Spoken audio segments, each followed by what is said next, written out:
Assalamualaikum warahmatullahi wabarakatuh. Halo sobat, di sini ada mistis. Kembali lagi di channel kesayangan Anda. Untuk sobat di sini ada mistis yang baru berkunjung ke channel ini, alangkah baiknya mendukung kami dengan cara tekan tombol subscribe, like, komen, dan juga tekan gambar loncengnya, agar kami lebih bersemangat dalam membuat konten dan membagikan pengalaman horor lainnya. Dan buat teman-teman yang sudah mendukung kami selama ini, kami ucapkan terima kasih banyak. Semoga teman-teman diberikan kesehatan walafiat dan juga rezeki yang berkecukupan. Amin amin ya robbal alamin.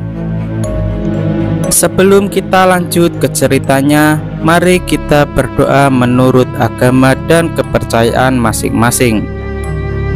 Berdoa dimulai.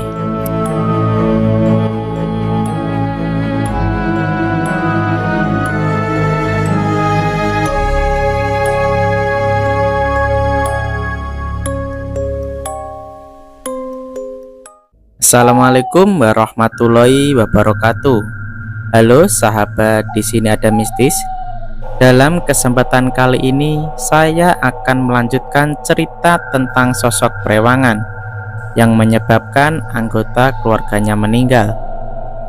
Sebelum saya lanjutkan ceritanya, saya memohon kepada teman-teman untuk menekan tombol like dan juga berkomentar, agar saya bisa langsung berinteraksi dengan teman-teman. Dan jangan lupa tonton video ini sampai selesai. Sekedar informasi, semua nama dan tempat di dalam cerita ini telah kami samarkan untuk menjaga privasi dari narasumber. Berikut adalah ceritanya. Jangan salahkan eyangmu, ibumulah yang serakah. Dia juga memasang susuk, ucap Biani. Dia balik memarahiku saat aku menanyakan apa yang sebenarnya terjadi dan menceritakan apa yang dikatakan oleh Pak Deroni. Tiba-tiba teleponnya dimatikan. Aku mencoba untuk menelpon lagi, tapi tidak pernah diangkat. Aku mendengar suara langkah kaki berlari dari lantai atas. Adikku tertawa riang. Aku buru-buru naik ke atas, dan aku melihat cermin yang sudah ditutup kain oleh Pak Deroni tiba-tiba terbuka. Aku kaget. Aku mencari kain itu di mana. Lalu aku menemukan kain itu ada di ujung lorong dekat dengan kamar mandi. Tapi kain itu menutupi tubuh anak kecil. Aku takut, tapi aku mengira itu adalah adikku. Jadi aku memberanikan diri untuk mendekat dan membuka kain itu. Untung saja benar, itu adikku. Dek, astagfirullah, kamu ngapain? Tanyaku. Main kak, jawab adikku. Aku terkejut. Di rumah ini tidak ada siapa-siapa lagi selain kami. Main sama siapa? Tanyaku. Sama ibu, adikku menjawab dengan jujur. Mendengar itu langsung kupeluk adikku. Anak kecil tidak mungkin berbohong. Percuma juga aku menginterogasinya. Dia hanya akan mengatakan apa yang dirinya lihat dan lakukan. Aku mengajaknya tidur di kamarku. Aku takut terjadi apa-apa padanya. Tengah malam pintu kamarku berdecit dan terbuka sendiri. Aku bangun untuk menutupnya. Tapi ketika di dekat pintu, aku melihat dari cermin ada sosok laki-laki yang duduk di tepi ranjang ibu. Aku kaget. Sosok itu menoleh padaku, dan itu adalah Pak Deroni dengan wajah yang hancur, seperti habis tersarut aspal bebatuan, dan separuh kepalanya yang pecah. Aku berteriak dan refleks menutup mata. Lalu adikku memanggilku. "Kakak, kenapa?" tanya adikku. Tepat saat aku membuka mata, sosok itu sudah tidak ada di cermin. Aku berjalan menutup pintu kamar ibu sambil memeriksa. Sesudah itu aku kembali ke kamar dan berusaha untuk tidur lagi. Dari cermin itu, aku beberapa kali melihat sosok perempuan berambut panjang yang kusut. Payudaranya menggantung sampai ke lantai. Perutnya buncit, wajah dan kulitnya hijau kehitam-hitaman. Matanya merah menyala. Aku melihat makhluk itu menjilati sekujur badan ibu. Seketika aku terkejut dan takut.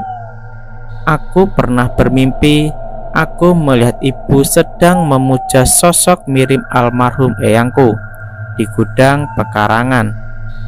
Di mimpiku ibu bilang, "Maya, salam sama eyang."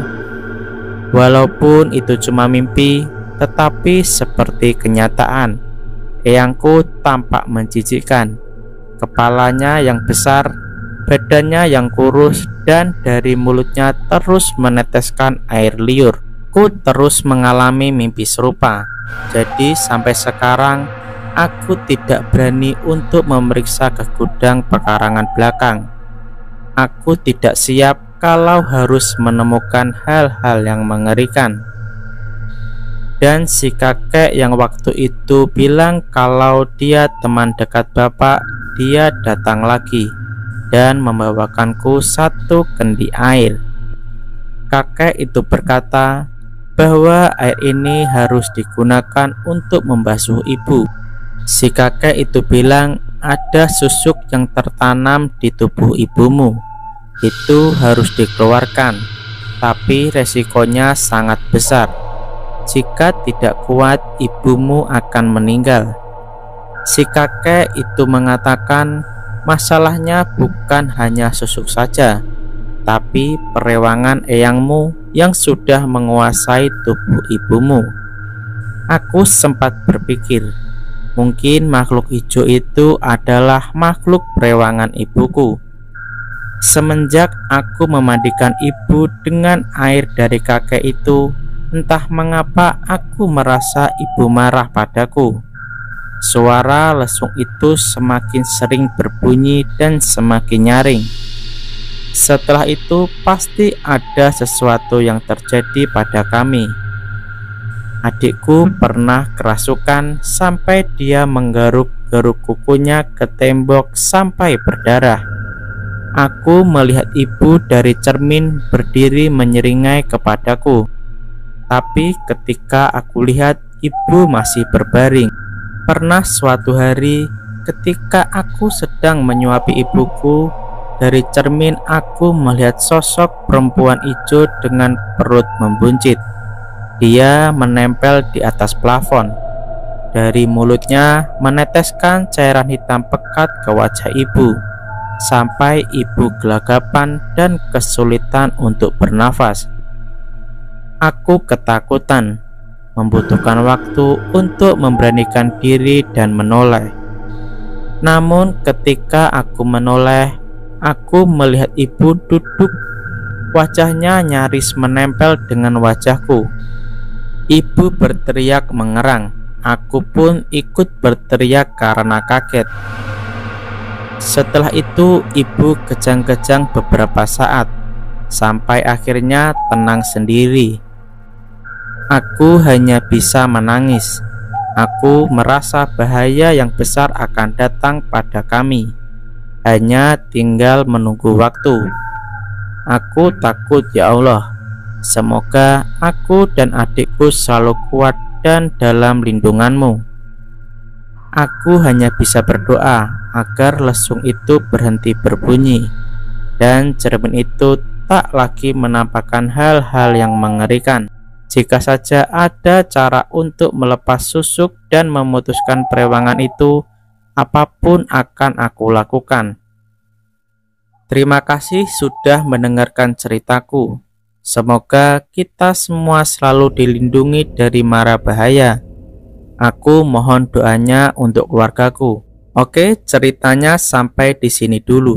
Mari kita doakan keluarga Mbak Maya semoga baik-baik saja.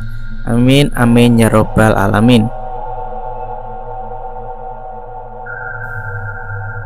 Terima kasih buat teman-teman yang sudah mendengarkan cerita ini sampai akhir. Terus pantau channel ini agar kalian tidak ketinggalan cerita horor selanjutnya. Saya pamit undur diri.